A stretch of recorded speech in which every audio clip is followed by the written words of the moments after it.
श्री परमहंस परिव्राजकाचार्य टेंबे स्वामी यांचे गोष्टीरूप चरित्र. लेखिका सौ शिल्पा टेंबे. अभिवाचन सौ शिल्पा टेंबे. परमहंस परिव्राजकाचार्य श्री वासुदेवानंद सरस्वती टेंबे स्वामी महाराज की जय. श्रीराम अध्याय 36 भाग 2. चिखलदास महाराजांच्या दर्शनास असंख्य मंडळी येत होती. सर्वांकडे महाराजांचे लक्ष होते. ते सर्वांच्या भोजनाची सोय स्वतः लक्ष देऊन करत. सणासुदीला भक्तांना पक्वान्ने खायला घालत. साखर मात्र कटाक्षाने टाळत. सर्व पक्वान्ने गूळ घालून केली जात असत. येथील श्रीखंडासही खास असे दही गूळ एकत्र करण्यास शास्त्रज्ञ नाही. यासाठी लोणी, गूळ, केशर, वेलदोडे घालून श्रीखंड केले जाई. कधी दही, केशर, वेलदोडे, जायफळ यापासून श्रीखंड केले जाई. यात गुळाऐवजी किसमिस वाटून घालत. प्रत्येक सणाचे वैशिष्ट्य महाराज स्वतः लक्ष देऊन जपत.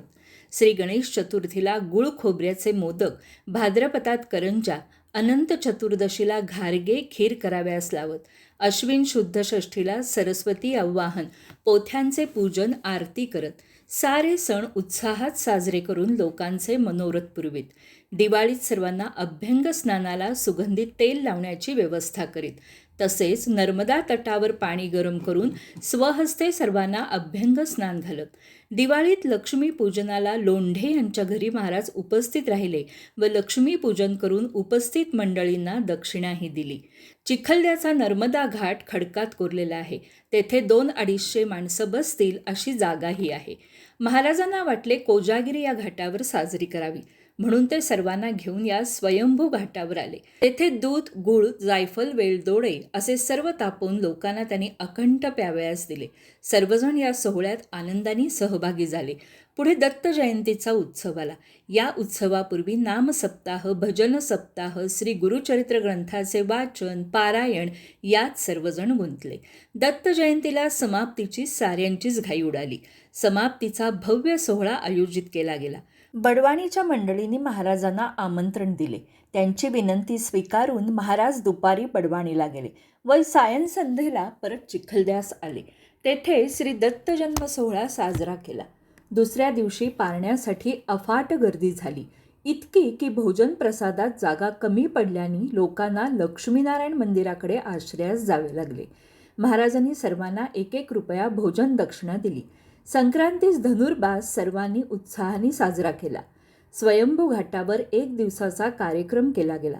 त्याचा खर्च परशुराम हरी देशमुख यांनी केला. महाराजांचा चातुर्मास संपल्यावर त्यांनी संहिता स्वाहाकार करण्याचे योजले. या स्वाहाकाराचे यजमान म्हणून वेदमूर्ती अप्पा चाफेकर यांना बोलवले. लक्ष्मीनारायण मंदिरात हा स्वाहाकार 8 दिवस चालू होता. महाराज या 8ही दिवसात स्वाहाकाराला उपस्थित राहिले.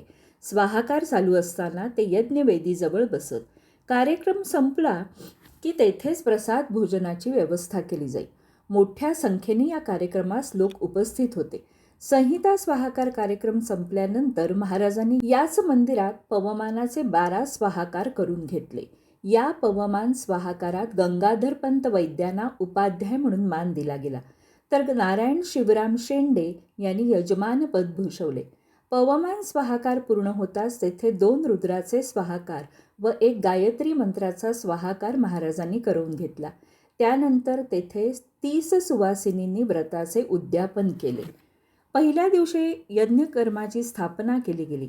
दुसऱ्या दिवशी होमाचे आयोजन करून थाटात ब्राह्मण भोजन घातले. या सर्व स्वाहाकारासाठी यज्ञकुंडासाठी लागणारा अग्नी सूर्यापासून उत्पन्न केला गेला.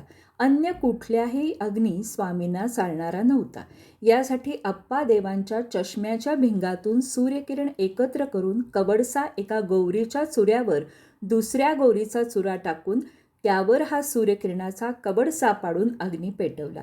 याप्रमाणे स्वामींची इच्छा प्रमाण मानून यज्ञासाठी सूर्यापासूनच अग्नी निर्माण केला गेला.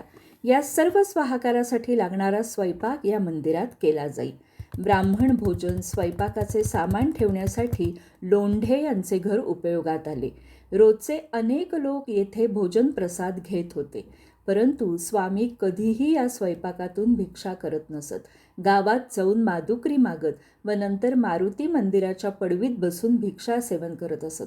त्यानंतर 15 मिनिटे वामकुक्षी घेऊन पुन्हा लोंढे यांच्या घरी भोजन पंक्तीस उपस्थित राहत व सर्वांची व्यवस्था बघत. यात नरसोबावाडीची काही भिक्षुक मंडळी होती. त्यांच्याशी महाराज विनोदाने संवाद करीत.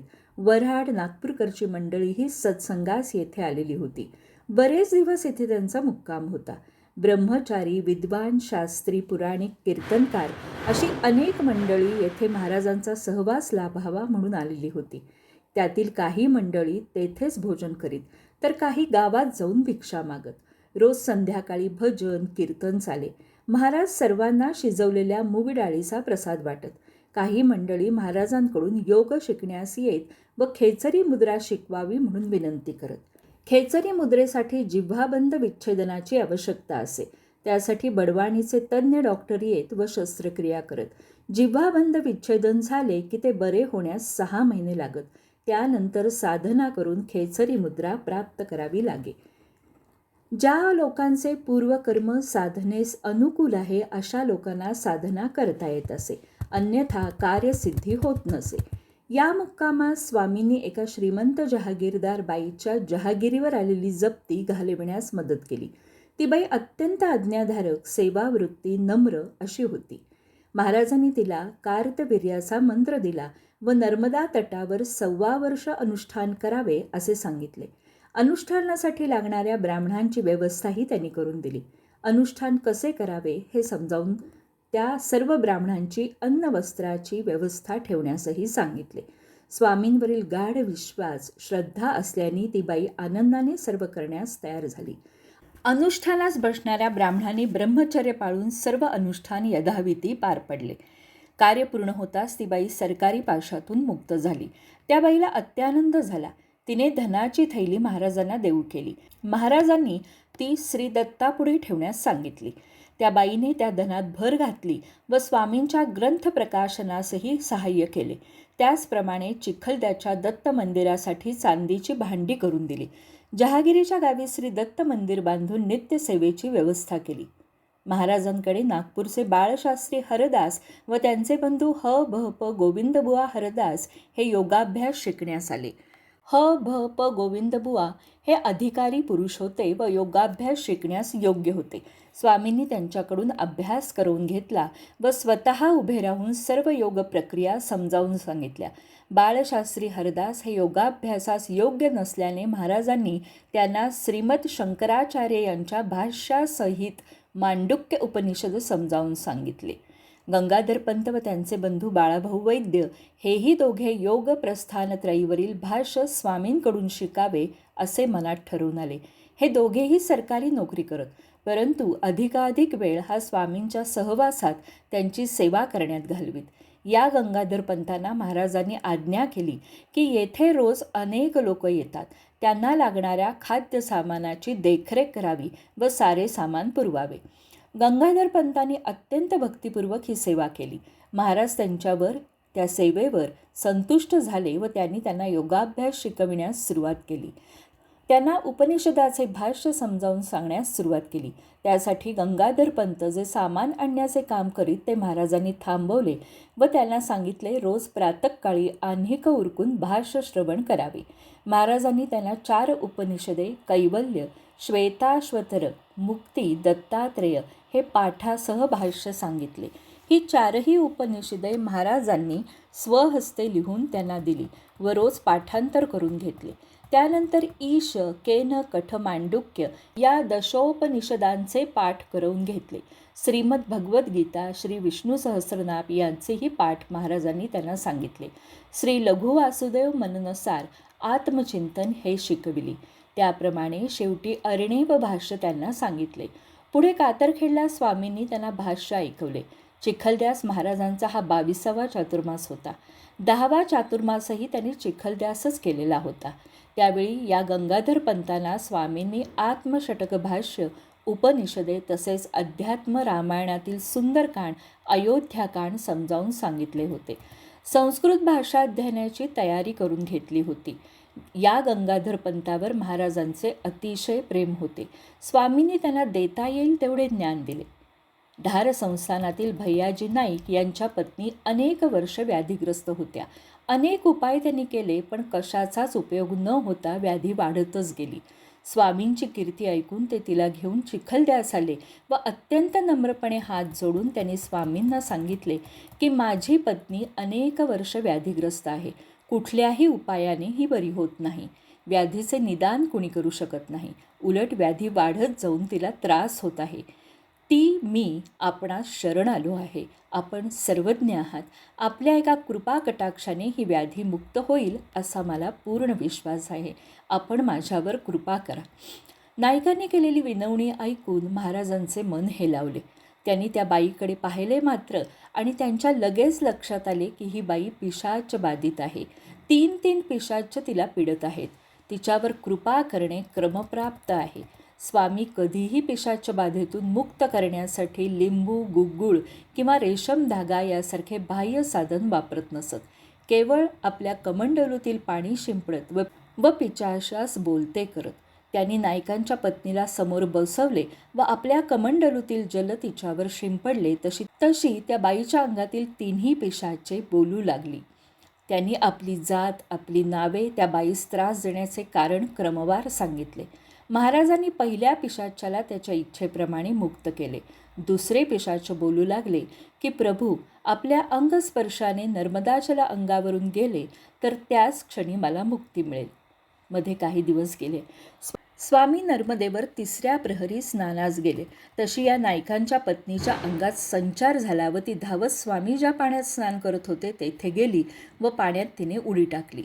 स्वामींच्या स्पर्शाने पवित्र झालेले जल तिच्या अंगाला लागताच ते दुसरे पिशाच तिला सोडून गेले. लोकांनी त्या बाईला पाण्याबाहेर काढले. तिची धडपड थांबली. शरीर शांत झाले.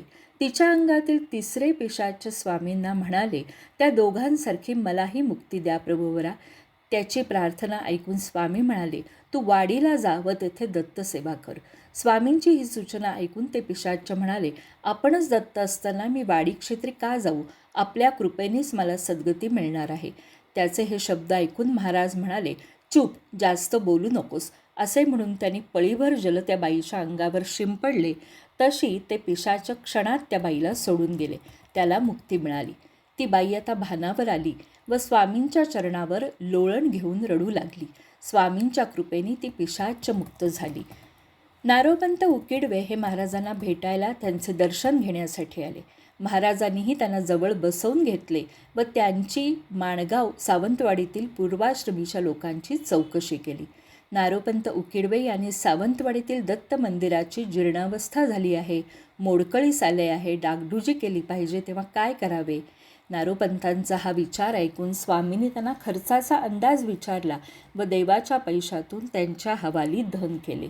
सागर जालवन येथील भिक्षुक मंडळीही महाराजांच्या दर्शनाला आली होती. त्यांनी आपली अवस्था महाराजांपुढे वर्णन केली. स्वामींनी त्यांनाही द्रवरूपाने मदत करून त्यांच्या संकटाचा भार हलका केला. नारायण कृष्णराव दफ्तरदार हे महाराजांना येऊन भेटले व त्यांनी पैशाच्या कमतरतेमुळे 2ही कन्यांची लग्ने होऊ शकत नाहीत, त्यामुळे मी हताश झालो आहे. मुलींचे लग्न व्हावे ही मनात इच्छा आहे. मोठीचे लग्न पुण्यातील मुलाशी निश्चित केले आहे आणि धाकटीचे ची गणपती या नावाच्या गृहस्थाची ठरवले आहे. पण आता 2ही लग्नांचे हसे होणार. या क्षुद्र कामासाठी आपल्याला त्रास देणे मला उचित वाटत नाही. पण मी आपल्या चरणांशिवाय कुठे जाऊ? माझ्या कर्माचे फासे उलटे पडले आहेत.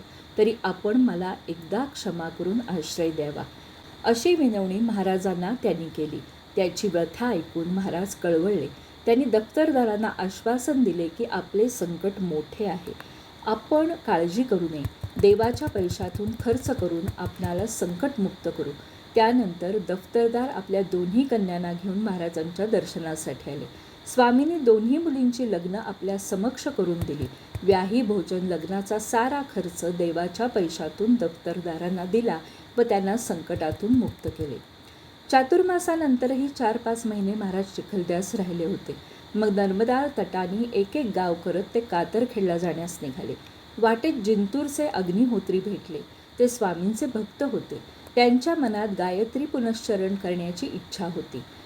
त्यासाठी महाराजांनी परवानगी द्यावी म्हणून ते महाराजांना भेटावयास आले होते. रस्त्यातच त्यांनी महाराजांना साष्टांग नमस्कार घातला व उठून स्वामींना नमस्कार करून ते उभे राहिले. तशी स्वामी त्यांना म्हणाले की तुमची गायत्री पुनश्चरणाची इच्छा लवकरच पूर्ण करा. गायत्री पुनश्चरण संपताच गायत्री हवन अन्नसंतर्पणही होईल. यात तुपाची रेलचेल असेल असे करा, कसर ठेवू नका. आपली इच्छा स्वामींच्या तोंडून ऐकताच अग्निहोत्री बुवांना आनंद झाला.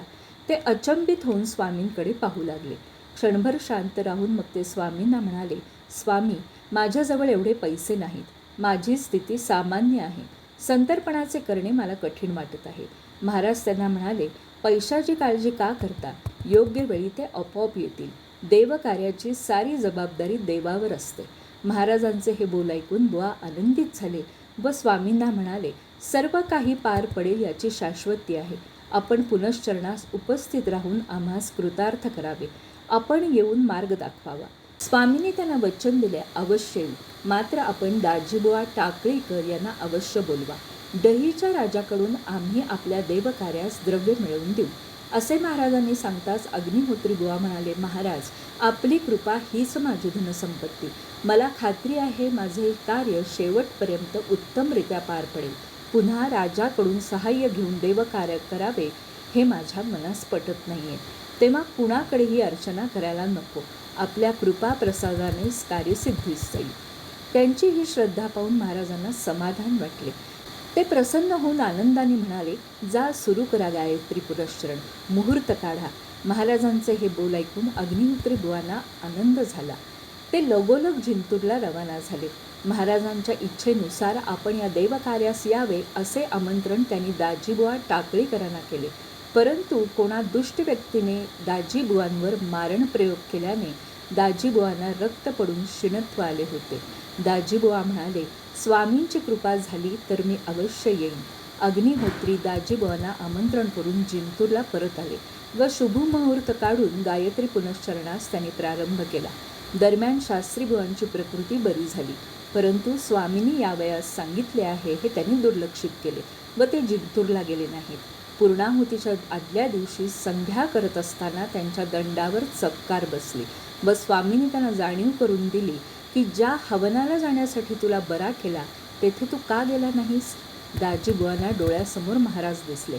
आपण व्याधीमुक्त होऊनही स्वामींनी सांगितल्याप्रमाणे पुनश्चरणास गेलो नाही यासाठी ते मनातून व्यथित झाले. माझ्यासारखा मीच दुर्दैवी असे म्हणून त्यांना पश्चाताप होऊ लागला व ते ताबडतोब एका वस्त्रानिशी जिंतूरला जाण्यास निघाले. जिंतूरला जवळपास 22 कोस अंतर चालून टाकळीकर बुवा पूर्णाहुतीच्या दिवशी जिंतूरला पोहोचले. त्यावेळी जिंतूरला पुनश्चरणाचे हवन चाललेले होते व त्याच वेळेला स्वामी कातरखेडच्या जंगलातून गरुडेश्वरला जाण्यास निघाले होते. परंतु आपल्या भक्ताला दिलेले वचन ते विसरलेले नव्हते. वचनाची पूर्तता करण्यासाठी स्वामी दुसरे रूप घेऊन पूर्णाहुतीच्या दिवशी संपूर्ण दिवस जिंतूरला उपस्थित होते. त्यांच्या दर्शनास त्यावेळी अफाट गर्दी जमलेली होती. दाजीबा टाकळीकरही भारावून गेले. स्वामींची महती जाणून त्यांनी स्वामींना पुन्हा पुन्हा वंदन केले. मंडपात श्रींची मूर्ती पाहून त्यांच्या चरणावर त्यांनी लोटांगण घातले. गुरुरायांकडे पाहून त्यांना अश्रू अनावर झाले. ते अव्याहतपणे स्वामींचा जयजयकार करू लागले. स्वामींपुढे पुष्कळ धन जमा झाले. हवन पूर्ण होताच अन्न संतर्पण केले गेले. कार्यात कुठेही नेऊन राहिले नाही की धनाची कमतरताही जाणवली नाही. प्रसादासाठी भरभरून तूप वापरले गेले. अगदी स्वामींच्या इच्छेप्रमाणे तुपाची रेलचेल झाली. अग्निहोत्र बुवांची सर्व व्यवस्था होत आहे ना हे बघण्यास धावपळ उडाली. स्वामींनी समाधानाने हसून त्यांच्याकडे पाहिले. या समारंभाचे औचित्य साधून जिंतूरच्या काही सुज्ञ भक्त मंडळींनी स्वामींच्या हस्ते श्री दत्त पादुकांची स्थापना करून घेतली. महाराज कधीही सिद्धी चमत्कार याचा वापर करत नसत. परत आपल्या भक्ताला दिलेल्या वचनाची पूर्ती करण्यासाठी दुसरे रूप घेऊन ते पूर्णाहुतीच्या दिवशी उपस्थित राहिले. इकडे महाराज मात्र नर्मदेच्या काठावरून कातरखेडी जंगलातून गरुडेश्वरला जाण्यास निघाले होते. कातरखेडचे जंगल अत्यंत दाट होते. मध्ये गावात वस्ती अत्यंत तुरळक होती. मजल दरमजल करत स्वामी कातरखेड गावात येऊन पोहोचले. अवधूत चिंतन श्री गुरुदेव दत्त.